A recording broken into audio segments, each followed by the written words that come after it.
of the rest of the tournament, I want to transition to another quarterfinal in the men's draw. Alexander Zverev, the 3 seed, and Carlos Alcaraz, the number 6 seed in the tournament. This was another highly anticipated quarterfinal matchup between two fairly familiar foes, despite the fact that Alcaraz has only been on the tour for one full season. But Alcaraz had been the hottest tennis player on the tour. He has won 4 titles in 4 different tournaments this season. He was about 32-3 of a record coming into this tournament. And he had defeated Zverev in the Madrid Open just about a month ago. And Zverev ultimately defeats him in 4 sets, 6-4, 6-4, 4-6, and 7-6, 9-7 in the tiebreak. This was a little bit of retribution and perhaps poetic justice for Alexander Zverev, because obviously this is a guy who's won the Madrid Open twice.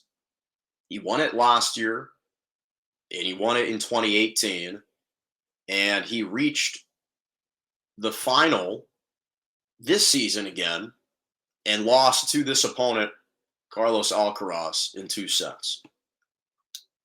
But I think what all of this showed me, and obviously Zverev has shown that he can win on clay. He's already had a lot of success on clay. This is the 2nd consecutive French Open that he's reached the semifinals.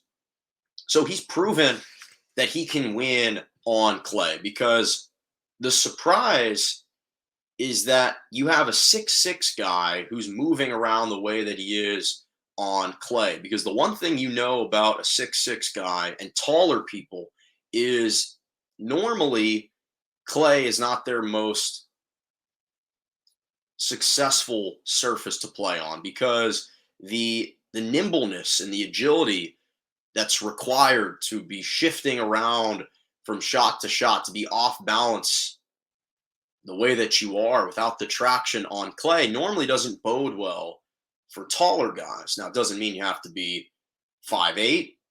Obviously, Nadal, Djokovic, these guys at 6 feet, 6 feet 1, 6 feet 2, more than capable. Alcaraz is a shorter guy. Alcaraz is about 5'9", 5'10". So normally the surface bodes well, not for the tree guys. And I mean that in a complimentary way to Zverev, because on other surfaces, the taller you are, we're seeing on every single surface how much of an advantage that is because the truth of the matter is, yes, they've added kind of this herringbone tread pattern, which is supposed to give guys better traction. But the reality is, for a guy who's 6'6", it's still hard to plant the way that you normally want to plant. But what I give Zverev a lot of credit for is, first of all, he's never been one to make mistakes. He's always embraced defeats. He's been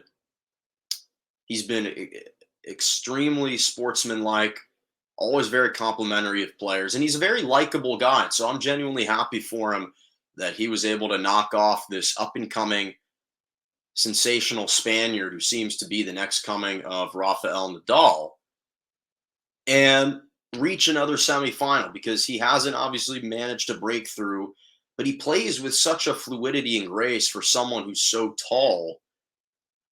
Always seems to kind of be floating around on the court, and that's so hard to do, again, when you're at that size. But there's something smooth about his movements, and I've always said this about Alexander Zverev, and he's obviously 25.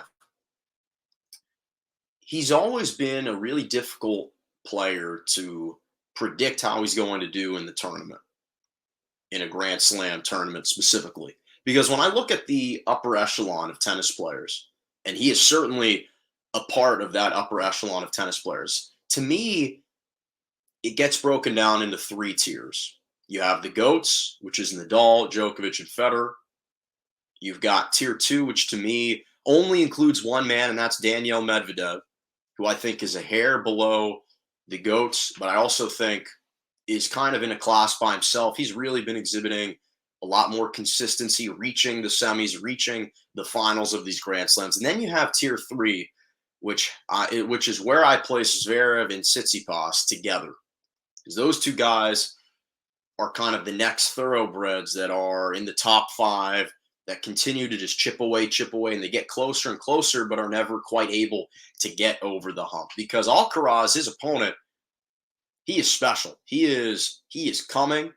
He is a young lion on the prowl who is preying for meat, but hasn't officially learned how to hunt yet. He's relying purely on his raw instincts and athleticism, but he doesn't quite possess the intellect that's required at this level to maintain that consistency. And of course, that's what's to be expected. He's a young guy. And Zverev, that was the difference. Zverev obviously has an extremely powerful serve. That's always been a major advantage for him, but he played mistake-free tennis. Wasn't making as many errors.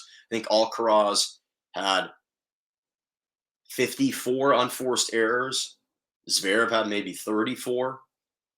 So he's playing much more consistently, which has always been his Achilles heel.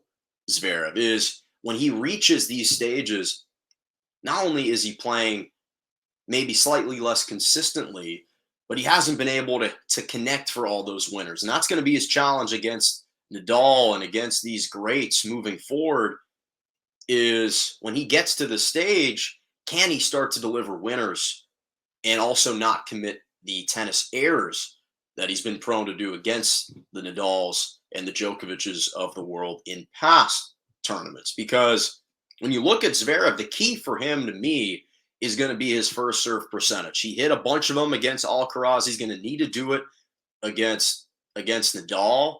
It sets up the table for him for that point. And obviously he's shown his endurance is there. And against Alcaraz, he was hitting a ton of his first serves. His percentage was extremely high, which is truthfully, I think, the reason he won this game, this match, combined with the fact that he was limiting his errors. And so I think that for Zverev, he's been close a couple times. The closest he's gotten was the 2020 U.S. Open. He was the runner-up. Now, obviously, in that tournament, there was no Nadal, there was no Federer because of injuries and COVID. And Djokovic ultimately played in the tournament, but he was disqualified earlier on out of frustration, pelting a line judge with a ball in the throat. And obviously, he was disqualified for the rest of the tournament. And that's where you had Dominic Thiem win his first and capture his first Grand Slam. Zverev was up 2-0 in that final and blew it. And he hasn't forgotten about that. So he's shown a lot of resolve and toughness and competitive spirit, not only throughout his journey to return back to a semi, but also in this tournament, in this match, in the quarterfinal. Because he's up 2-1, but Alcaraz had just rattled off a set, was serving for the set. He was down in the tiebreak 6-5, and he managed to save a set point and then ultimately win the match. But I've just been very impressed with Zverev in this tournament. Again, he's not one of these guys who you would think would move extremely well like he does on clay, but he does. And I think if we get the best version of Zverev, if he is firing on all cylinders, especially with his serve, and he's limiting his errors and his unforced errors, then he might be able to give Nadal a match. But we'll have to talk about that after that happens. But congratulations to him. It was another spectacular quarterfinal.